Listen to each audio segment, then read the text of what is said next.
Cebu-based radio commentator nga si Ray Cortez giposil patay kaganiyang buntag. Nahitabo kini human siya programa sa radyo dihang musakay na unta siya sa iyang sakyanan. Samtang Cebu City Police Office miumol sa Special Investigation Task Group aron mututok sa hitabo. Ani ang report. Musakay na unta sa iyang sakyanan ang komentarista sa radyo nga si Ray Cortez dihang nabiktima siya sa pagpamusil pasado alas 8 ganina buntag sa gawas sa radio station diha sa may N. Bacalso Avenue, Barangay Mambaling, Dakbayan sa Subo. Gikan nagprograma ang biktima kinsa mo pauli na unta silang balay diin nagpaabot iyang asawa nga nagsaulog sa adlaw na tawhan karong adlaw. Si Consul Dave Tumulak nga nagprograma usab sa istasyonan ang unang nakaresponde sa crime scene. Buhi pa ang komentarista kinsa gipahatod pa niini sa Tambalanan. Nagprograma ko mga 8:57 padong na alas 9 samtang nagsigitag programa sa radyo gipahibaw ta nga si Ray gipusil diri sa ubos mo tong wa ko katiwas ninaog ko akong gikuha si Ray nagstoryahanay pa mi nga nagsige masagping it's kasakit so ako sang gingnan nga ayon lag tingog ayaw piyongay imong mata ginhawa lang kay ipahatod ta ka dito sa ospital.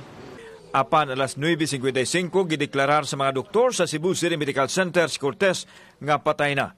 Katapusang onboard ni Cortez sa programang Encuentro kaganinang buntag nga iya usab gi-live sa social media. Mga kuan sir, mga 1 year and a half. 1 year and a half. Pero sa man okay na ba siya nga kaubas ba? O okay naman. Gihulagway si Cortez nga usa ka hard-hitting nga komentarista busa usas gitanaw karon sa mga otoridad nga motibo ang work-related o apil usab ang personal.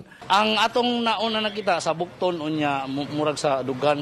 Bukton nila po sa dugan. O kay na may nabali nga bukog sa bukton. So, dili sa dugan nila po sa bukton. Dili sir, dili. Oh. Pero initial na sir kay ang atong yung final nga kuan ana ang sa autopsy sir. Wala pa'y matumbok ang kapulisan kung si kinsa ang mipusil patay sa biktima.